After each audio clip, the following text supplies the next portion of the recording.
When we came home, she was sitting in the hallway, but we had left her in the spare room. Yo. Now, the real-life Annabelle doll isn't this porcelain-faced terror that we've seen in the Conjuring movies over the years. She's actually a vintage Raggedy Ann doll, and her story begins back in the 1970s when a nursing student received her as a gift. Allegedly, strange things started to happen immediately after, and the doll would appear in different positions, it would move to other rooms, and even leave eerie notes. Now, a psychic medium later claimed that the spirit of a deceased girl named Annabelle Higgins was attached to the doll, thus came the name Annabelle. Now, apparently things took a darker turn after this, and a paranormal investigating couple named Ed and Lorraine Warren concluded that the doll was actually not haunted by a child's ghost at all, but instead manipulated by a demonic entity attempting to possess a human host. The Warrens took the doll, locked her in a specially made glass case, took her to this occult museum out in Connecticut, and labeled it with a sign, "Do not touch." Now, as we all know, Americans do not like to listen, so fast forward to today, and Annabelle is currently on a road tour. That's right. Annabelle has been taken out of the original glass, apparently swapped into another glass case that has been prayed over, and they put crosses on it and everything. But yes, that doll was removed from its original glass and put into another one, and then taken out of the occult museum that it previously was in, and it is on a road tour called Devils on the Run, where she has been displayed in various U.S. cities and various paranormal displays across the United States. But when she made a stop in New Orleans, it kind of raised a bunch of eyebrows and garnered some headlines, because during her visit to the French Quarter for a private event, two very significant events happened in very close proximity. Tonight, officials say the breakout at a New Orleans jail was an inside job, arresting jail maintenance worker Sterling Williams. They say he turned off the water to this cell, enabling 10 inmates to escape through the wall. According to the arrest affidavit, Williams told investigators one of the fugitives told him to turn off the water, threatening to shank him if he didn't comply. I will never not laugh at a news commentator mentioning shanks or shanking people. But regardless, yes, on Friday, May 16th, you had 10 prisoners escape from the New Orleans Parish jail through a hole behind their sink. These motherfuckers is real brazen as they graffitied on the wall, "Too easy, LOL." So shouts out to these dudes. It was on bullshit to begin with, just ready to get out and do whatever it is they was planning on doing. Now, there was some surveillance footage that captured the inmates escaping from the prison facility and running across the highway. I do want to call out, for all my black people who saw that clip of them escaping, we knew that they weren't going to be free long because they split that pole. We, as the African American community, know that when you go somewhere and there is a pole, we all will pass that pole on one side, because if you split that pole, you're going to run into some bad luck. But apparently nobody warned these dudes, or they didn't corroborate. And it's actually hilarious, too, because if you watch the footage back, the great majority of the inmates in the beginning, they're all like escaping and going on the right side of the pole. But the very first dude that's on the left, that crosses the pole on the left, that motherfucker stumbles and falls. It's as if the universe is trying to warn them niggas from day one, hey, this ain't going to end up well. Now, there's a bunch of inmates, like I said, 10 of them that were that all escaped. I want to go through all the charges, but some of these dudes got locked up for second-degree murder, some of them for armed robbery with a firearm, aggravated assault. Like, these dudes got all kinds of, like, record, so these ain't like good citizens who don't deserve to be in jail. Like, these dudes did some shit, and that's the reason why they were in or doing, you know, the jail time. Now, as these guys have gotten out, one by one, each one of them have been arrested and caught. The first one to be captured was actually this dude, Kendall Myers, who was caught after he went live on IG with him and his crew, letting everybody know that he is indeed fresh out. Yeah, man, nigga know I hit a bag home, back on my boys. And I'm about to go with a 2. Get up with me. Alright. You fresh out, huh? Fresh out of jail. Stop playing. A few moments later.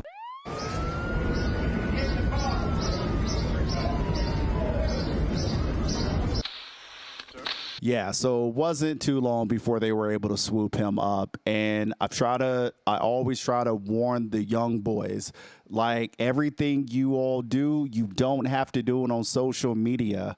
I promise you, like, you gonna go live real quick. You're gonna show a quick little video. You may think that you got your location turned off on your phone or something like that.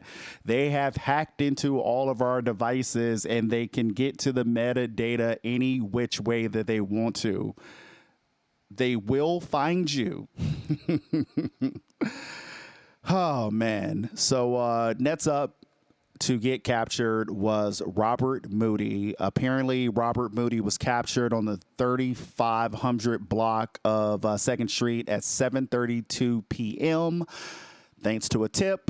Because, again, as you all should be aware of, I don't care if you live in the suburbs. I don't care if you stay in the hood. If there is a warrant out for your arrest and some type of monetary value to collecting you, I promise you someone will snitch on you. Plain and simple. Now, the third to get captured was DeKeenan Dennis, who was apprehended near Chef Montour Highway in Dell Street. His picture, because, like, literally every single time, like, these cops was proud. Every single time they would catch one of these dudes, they would pose in pictures, like, you know, when you see the pictures of someone like that went out fishing and they catch a big bass and they, you know, they surround the bass that they caught and they hold it up and they just proud in the picture. That's what every single one of these cops look like in every one of these photos where they're capturing these guys. So DeKeenan wasn't too proud of himself. He got his head down trying to look away from the camera, but Big Fish Gaming, these dudes is happy. They didn't caught they catch for the day. Now, the fourth inmate to get captured was Gary Price, and Gary Price was actually caught sleeping on a bench when he got detained. Let me look this man up. Brother, you all right? Straight?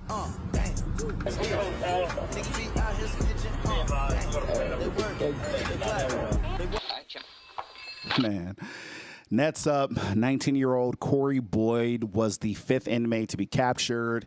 He was found Tuesday inside a residence in the 1400 block of Iberville Street.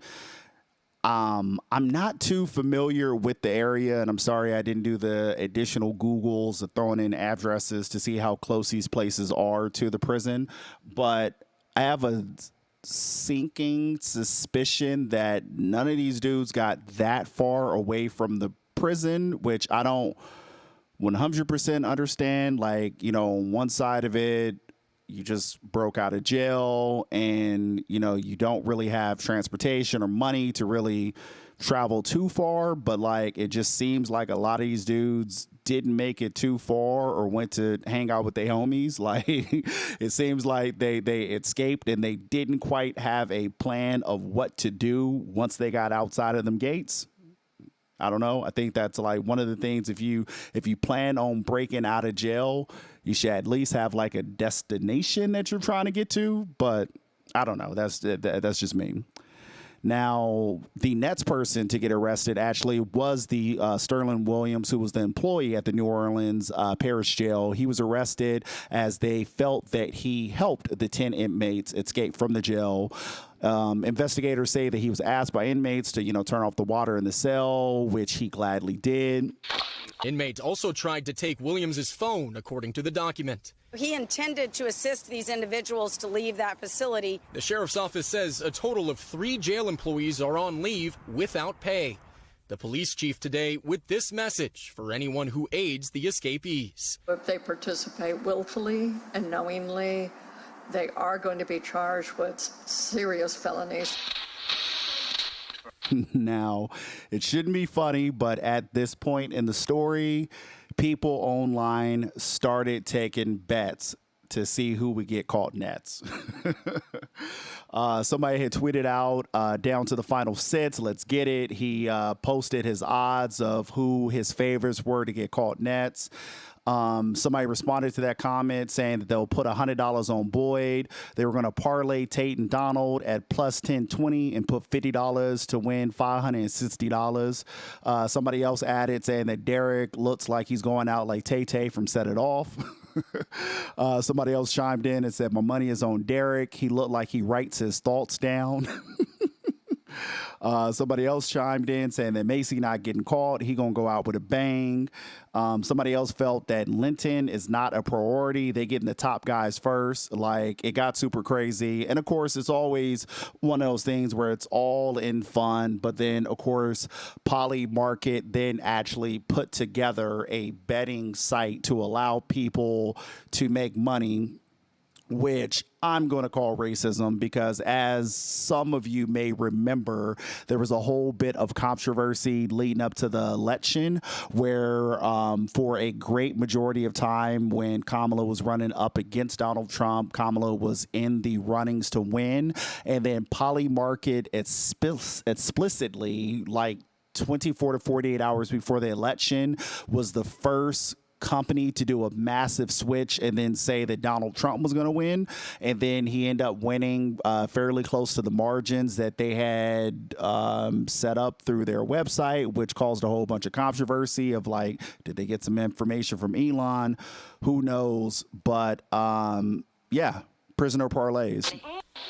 The sheriff who oversees the jail has been under fire for the response. Today, she apologized. I take full accountability for this failure. According to the jail's timeline, guards didn't notice the inmates were missing for more than 7 hours after their escape. The public wasn't notified for more than 10 hours. Look, if this jailbreak happened at 1, the public should have known at 1:05. The public is your best friend. New Orleans District Attorney Jason Williams prosecuted the convicted killer now on the loose. He says the sheriff's response puts the public at risk. Every single day that these men are at large, the public is in danger. So, as of this recording, 5 of those men are still at large, and honestly, 4 of them do have second-degree murder charges against them. So, as I mentioned earlier, yes, this is all fun and games with parlays and bets and just watching the madness of them feeling this is too easy and breaking out through a fucking toilet after threatening to shank their prison guard. But at the end of the day, these are dangerous men, and hopefully they will get captured before anything happens to any innocent civilians. But I still have to ask the question, did Annabelle have something to do with this? We are beyond terrified. We don't know what's going on or what to do. Can you help us? Now, something that Annabelle may have also possibly helped with was the burning of Nottoway Plantation. Now, for those of you who had never heard of this plantation before it burned down, it's probably because it was more famously recently known as Nottoway Resort. Now, this historic plantation house is located near White Castle, Louisiana, and it is 53,000 square feet, and it was the largest surviving antebellum plantation house in the southern United States. Now, which should not be shocking in pure American fashion, there was a split reaction to this news. While African Americans rejoiced as this fucking slave house finally burned down to the ground, you unfortunately had members of the Caucasian community find it upsetting, because if it's one thing we know in America, a black man's pain is a white man's vacation house. Nottoway Plantation marketed itself as a luxury resort. On their website, they bragged that it was a gorgeous resort getaway with these beautiful trees, this, that, and the other. And then you go back and you find that video of, you know, the tours that they were giving. They were bragging that their slaves were treated very well and that descendants of the enslaved still worked at the Nottoway Resort. Look at the location tag. It doesn't say Nottoway Plantation. It says resort.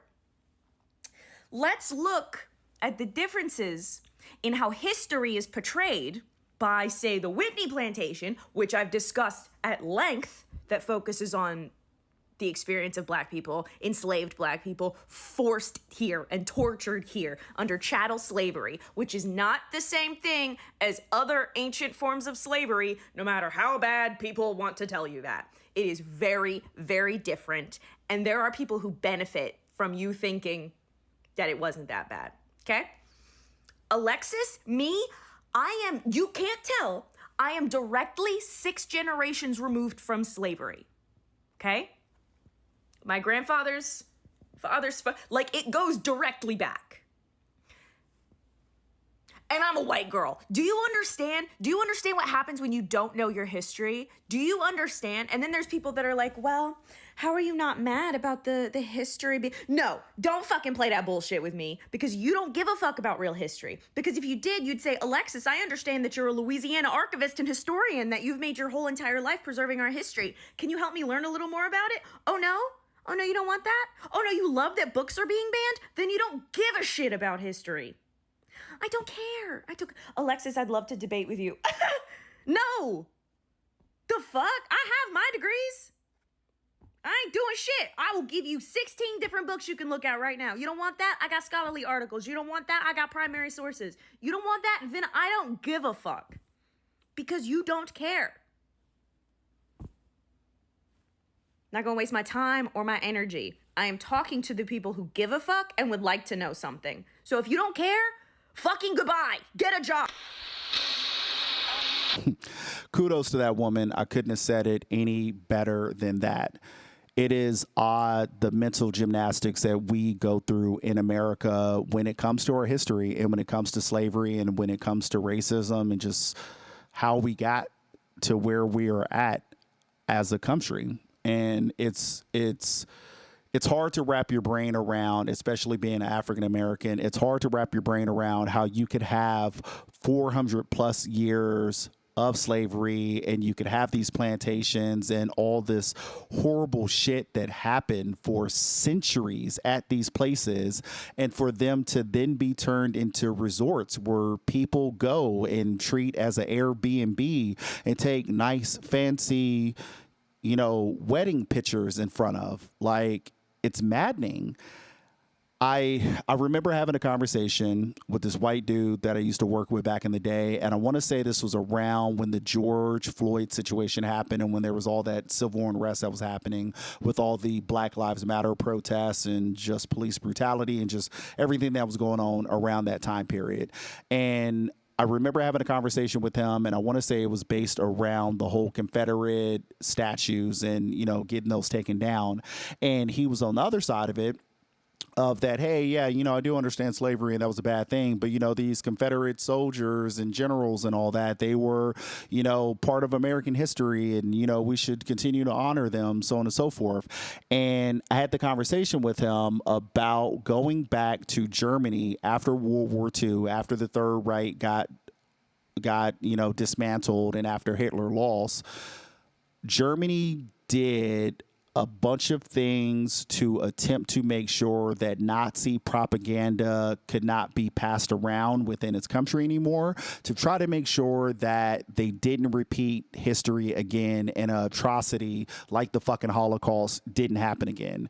And I had explained to him how, and of course, as we see nowadays, Nazis are, running wild throughout the world again. And I would argue that Operation Paperclip really helped keep the Nazi, thought process alive in America and, infiltrated other countries. But, you know, we talked about that on the last podcast. We'll probably talk about it again later on throughout this podcast series. But it's just amazing how Germany did do what they could to try to stop it. And then in America, you had slavery ended, and then you had the KKK rise to power, and then you had the KKK, this domestic terrorist group, protected under the First Amendment. And that is the challenge that we have in America, is that instead of facing these atrocities and trying to do better and try to improve upon it and try to make sure that it doesn't happen again, America keeps brushing the shit under the rug. And that is exactly what the Trump administration is doing nowadays with banning books.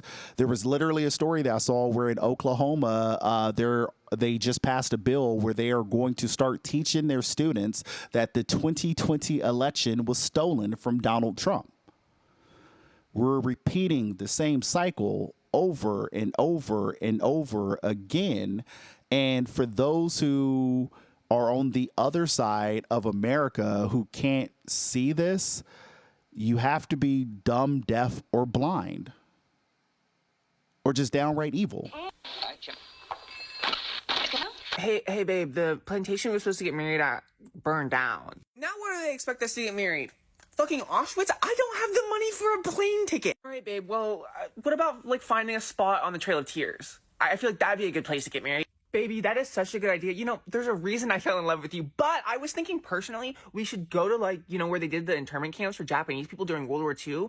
I don't know. I feel like we could just, like, you know, create a really nice vibe. Now, you may be thinking to yourself that I've lost the plot, and like we've gotten so far away from the original conversation, Annabelle, and how does this all tie together? A doll on a world tour, and these men breaking out of prison, and these plantations burning. Like, how at all possible could all these things be connected?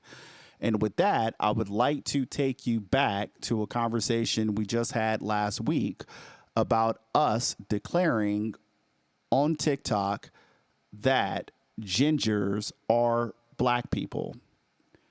And maybe it's not quite a coincidence that all these things happen around the same time that declaration got made on social media. Guys, there is a synchronicity right now that I cannot ignore. Like, why is it that today the largest antebellum plantation went up in flames spontaneously the same week that the black community, or at least parts of the black community, decided to adopt gingers, or people of Irish descent? Guys, are our ancestors working together right now? Because I don't know if you guys know about Brigid. This is the Celtic pagan goddess Brigid. She's the goddess of fertility, love, healing, protection, fire.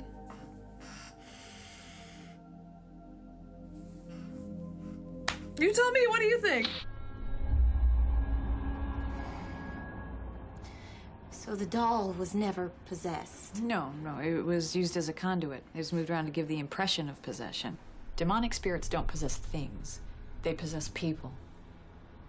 It wanted to get inside of you.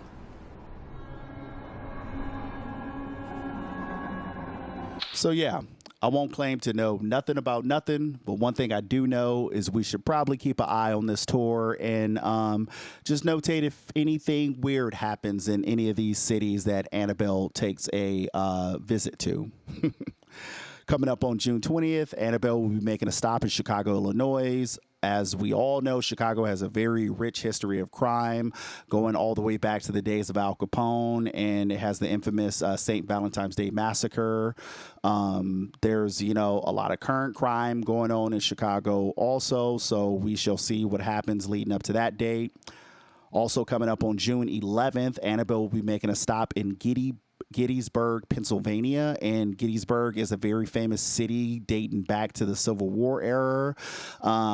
It has been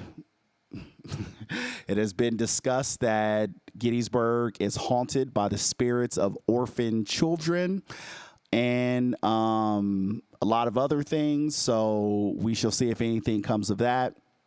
But again, I just find it interesting that we as the African American community adopted the ginger community.